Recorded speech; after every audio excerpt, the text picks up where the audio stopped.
Hi everybody, this is PattyAnne from PattyAnne's Place. I'm here to show you installment 1 of a 6-part DVD. And this one is on basics, on beginning using your spinning wheel. I have an Ashford traditional here that I'm going to demonstrate on. The first thing that you need to do when you first get your spinning wheel is to simply sit down at your wheel and just begin to treadle it with your foot.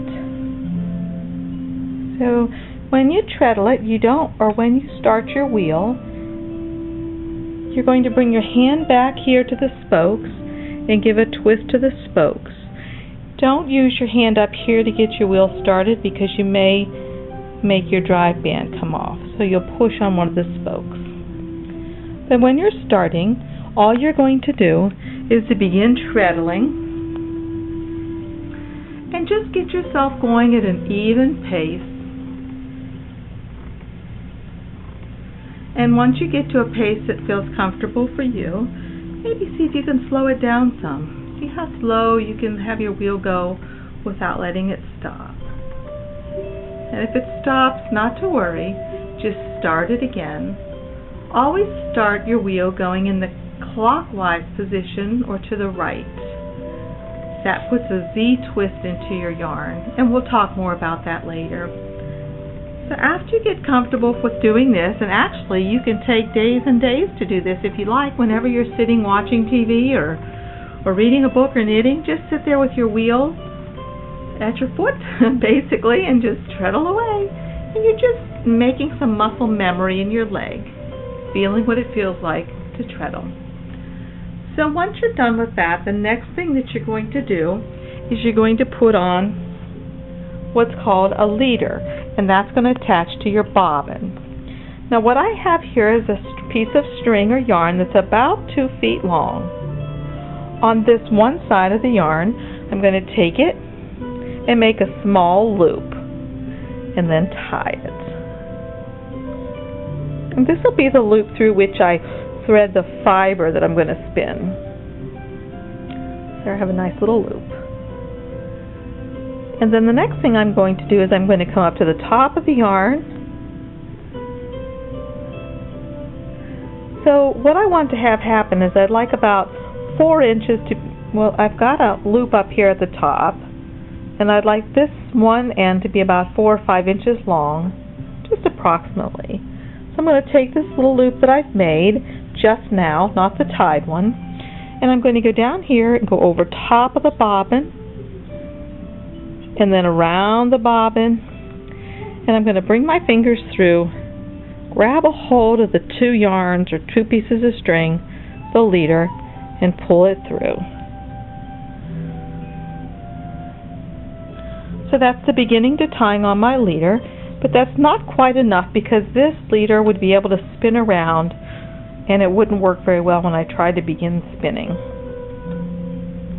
So what I'm going to do now is I'm going to do the same basic move, but I'm going to do it the opposite way. So bring that little loop of yarn or leader under, bring the 2 pieces up and around and through. And both of my pieces weren't long enough, but that's okay. I can just shove this one through now. And there you go. And that should do it. I'm just going to move my leader down this way, and if I'd like to, I can cut off this extra piece, and I will do that right now with the nail clippers that I always have handy at my wheel just in case I need them. So I'll clip this off. Okay. Alright, the next thing we're going to do is you're going to get your orifice hook. You can see my orifice hook has a slight bend to it right here. If your orifice hook does not, you might want to bend it just a little bit. It makes it easier to use. So you're going to put the orifice hook through the orifice, which is the hole here on the side, and you'll see the hook coming up right here. Then I bring my leader up around one of the hooks and then hook it around the orifice hook and then pull it through. Sometimes you have to work at it a little bit to get it through, but it'll come through. And there you have your leader pulled through. I'm going to hang my orifice hook back on the knob. So the next thing that you can do is to just take, let me get this a little bit, okay. The next thing that you can do is just put your finger in the little hook of the little loop, at the end of your leader, and begin treadling your machine, your spinning wheel, and just let that leader go in, and then pull it back out. It should go in and out fairly easily. If it doesn't, we'll work on that later. There may be some adjustments you need to make. But for now, that doesn't really matter. And then just let go of the leader and let it untwist. Okay. So now I'm going to show you how to start spinning by putting some fiber into this little loop. So I have some nice merino here that I'm going to use. Hot pink. I'm going to tear off a piece, and I'm going to just begin to draft it a little bit. This is pre-drafting. I'm drafting it prior to spinning it, and we'll talk more about that later. I'm going to pre-draft it out a little bit. I'm just pulling gently so the fibers just gently glide past one another. And if I pull too hard, you'll see that it'll break, but that's okay. I'm going to begin spinning this. I take the little loop that I made before, and I'm going to bring the fibers through there and wrap it through there twice to have it hold on, and there we go. So once again, I'm going to use my hand to get my spinning wheel started, spinning to the right. I'm holding very tightly right here because I don't want any spin to get back into the fiber yet. I want first the spin to get into the leader. I'm going to start my spinning wheel, letting spin get into here. I'm going to pinch back here. Once I think there's enough twist, I'll ride the twist back to this hand. Then I'll pinch this finger tight, pull back and ride back. Pull back and ride. And notice I'm not letting twist get back into this part of the fiber. And this is something that we'll work on in later videos. It's not that important right now because you're just beginning, just trying to get the feel of it. You're probably going to have a horrible time. I did when I first started, but just practice it. Now, let's say that you've gotten to the end of your fiber and you want to add some more fiber onto here. All you have to do is pull this back out a bit and wrap it right here around this maiden so that the spin twist doesn't get out of it. And let's take some blue. Let's just tear off a piece of this blue merino. Oh, didn't do very much, but that's okay. And once again, I'll pre-draft it.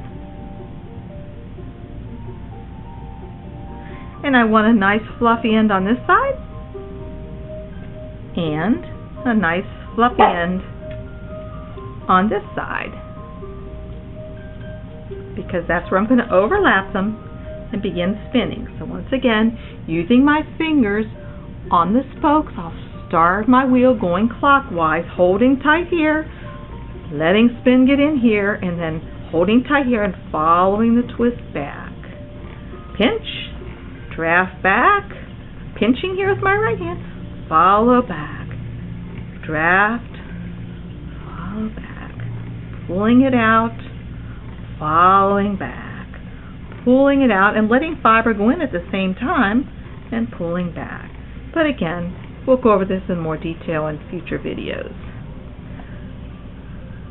So that's pretty much it, other than when you're spinning, what I'll show you then is you just need to change hooks because you want your yarn to evenly feed onto your bobbin. So once again, I would pull this out, wrap it around the maiden, maybe get a new color. This time I'll get a little of this purple. And again, I'm going to pre-draft. I have a nice fluffy end on the beginning of this merino, and I should have a nice fluffy end on the part that I just finished. If it's not fluffy, I need to fluff it up. Overlap and pinch, pull it out a little bit and let some spin get into this part first. Pinching, pinching, pinching, letting spin get in, And then I'll ride that spin back to my other hand.